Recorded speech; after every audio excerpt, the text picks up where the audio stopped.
Welcome back. If you just joined us, you're watching the news at 10, broadcasting on Channels Television, live from Lagos.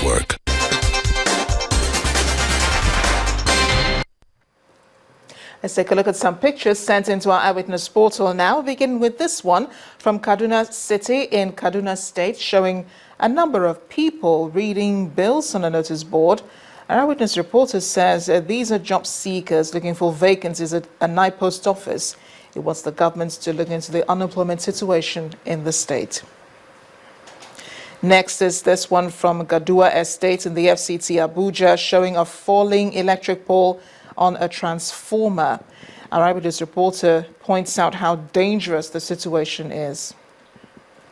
We also have this one from Liberty Road, Port Harcourt in Rivers State, showing a gully erosion. Our reporter says this is the present condition of the Ugirike-Ikedurum-Bise Link Road. Residents in the area want the government to come to their aid. We'll end with a picture from Apapa-Oshodi Expressway in Lagos, showing an accident involving a truck and two other vehicles. Our reporter is asking truck drivers to be more considerate and more careful on the roads.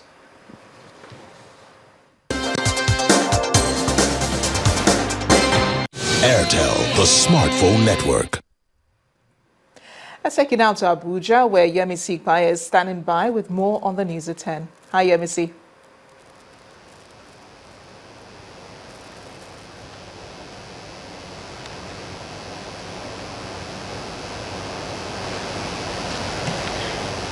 Thank you, Amarachi, and welcome to Abuja. On a day that the IMF chief held talks with the CBN governor, the Senate, and also visited an orphanage. The managing director of the International Monetary Fund, IMF, Christine Lagarde, is proposing an increase in value-added tax, VAT, and removal of fuel subsidy. Speaking at a meeting with the Senate President and lawmakers, Ms. Lagarde says Nigeria needs to make some tough choices going forward in light of the present economic realities. She maintains that oil prices will remain low for some time, while the growth rate would reduce. On his part, the Senate President, Dr. Bukola Saraki, gave the assurance that Nigeria would surmount these challenges. Our correspondent, Linda Akingbe, reports. It's been a flurry of meetings between the managing director of the IMF, Christine Lagarde, first with President Buhari, then government officials and various interest groups. This time, Ms. Lagarde is meeting with the Senate President and federal lawmakers in the National Assembly. Thank you. The meeting focuses on the nation's economy, particularly the recent global developments and their impact on Nigeria. It's not a secret that falling oil prices at the international market is negatively impacting on the nation's oil revenue, external reserve, and increased pressure on the naira at the foreign exchange market. However, the Senate President remains optimistic. But I want to assure you that we believe that we're resilient enough to take up these challenges. We're committed to addressing these challenges. But despite his optimism, outlook for the Nigerian economy in 2016, according to the IMF, is gloomy. Oil prices will remain low and will remain low for longer. Private sector investment will also be affected. Investor confidence about the outlook has remained weak, and financing is likely to become more difficult and more costly for everyone. Ms. Lagarde says Nigeria has to make some tough decisions quickly, and one of those decisions involves the country's tax regime. A slight increase of the VAT rate might be efficient and important. I know it's hard. I had my days in Parliament trying to raise VAT, not an easy task. But frankly, in Nigeria, you have probably one of the lowest VAT rate in the entire continent. The experience here in Nigeria of administering fuel subsidies suggests that this is a good time for a change. Think of the regular accusations of corruptions, and think of the many Nigerians who spend hours queuing, trying to get gas so that they can go about their everyday business. But the chairman, Senate Committee on Finance, is not convinced that an increase in value-added tax, VAT, is the way to go. For 2016, with an expected withdrawal in terms of fuel subsidy, wasn't it a little bit too insensitive to recommend an increase in VAT? And I thought that the challenge really for Nigeria is widening the VAT tax base. The proposal by the IMF Managing Director to increase value-added tax and remove petroleum subsidy would expectedly throw up a huge debate in the polity in the months to come. Already, labour unions condemn any plan by government to remove petrol subsidy and also criticise the visit by the IMF to Nigeria. Linda Akibe, Channels Television News. Joining me on News at 10 is Senator Aliyu Sabi, Chairman of the Senate Committee on Media and Publicity. Distinguished Senator, thank you for joining me. Now, you were in attendance at the meeting with the IMF chief and the Senate. Yeah. How did it go? Well, it went very well. I guess it's an interactive session for us to get some message from the IMF and for them to also try to understand how the National Assembly will be helping in the overall scheme of things as it relates to the economy of the country. Now, the IMF chief recommended more taxes for Nigeria and also the removal of subsidy. How will this go for Nigeria? Is this a good idea? Yeah, well, I guess based on their own experience, they've given us their own, what they feel will help us to, at least cope with the current shocks in the economy of the country as it relates to the issue of revenue and the fact that we have a lot of infrastructural deficit and so many challenges facing the economy and for which Nigeria must find a way to bounce out of it. For us in the Senate, I want to believe the key issues is about diversification of the economy, and I think we're in agreement on that. But I also want to submit that the approach to be taken is where perhaps we'll have to have a robust discussions as Nigerians, because this is a democracy. The aspect of increasing taxes is something we all have to sit down and agree upon. And the aspect of maybe subsidy removal is something that has been on the table, and there are arguments for and against. So being a democracy, I want to assure you that the Senate will ensure that due diligence is carried out so that all Nigerians are brought on the round table so that we can agree on what way out. Now, the issue of insurgency was also put forward by the Senate.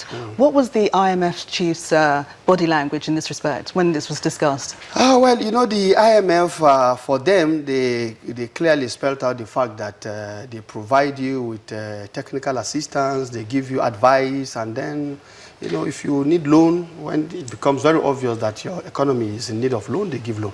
And that is the kind of services they offer. So with respect to perhaps areas where they can support the issue of the insurgency, I think they see that as way out of their mandate. Thank you very much for joining us, distinguished Senator. My pleasure. An Islamic cleric, Abdulaziz Dauda, has been sentenced to death by hanging by a Sharia court in Kano for insulting the Prophet Muhammad. The sentence of Mr. Dauda, a popular preacher, also known as Abdul Inyas, comes after being convicted in a secret trial. He's said to belong to the Tijaniya sect, which members are said to spread across West Africa. He was said to have made the blasphemous statement during a lecture organized by members of the sect in May last year, which triggered violent protests in the city. When 9 of the members were eventually arraigned in court, further protests broke out, leading to the courthouse being set ablaze. 4 of them were subsequently acquitted, with 5 sentenced to death, but appealed against their conviction at the state's High Court. Mr. Dauda is expected to also appeal against his sentence at the High Court. Although cases of fuel scarcity continue to persist in some states of the Federation, some filling stations are complying with the new pump price for petrol, pegged at 86 naira 50 kobo per litre. In Delta and Plateau states, there is a high level of compliance with the federal government's directive, but in Ondo, Osun and Imo states, a litre of petrol is being sold for over 100 naira. January 1st, the federal government reduced the pump price of petrol from 87 naira to 86 naira 50 kobo per litre. Despite this directive, filling stations in some states are yet to comply. In Ore, Imo State capital, most filling stations are selling far above the approved pump price. While some sell at the rate of 125 naira per litre, others sell at 145 naira and even more. Residents and commuters are not finding it funny. If they want it to be like that, they're supposed to put a task force, a serious task force that will monitor these fuel stations. This problem actually started from last year, and we're still into it up till now. It's so sad. I just wish that the government would do something urgently.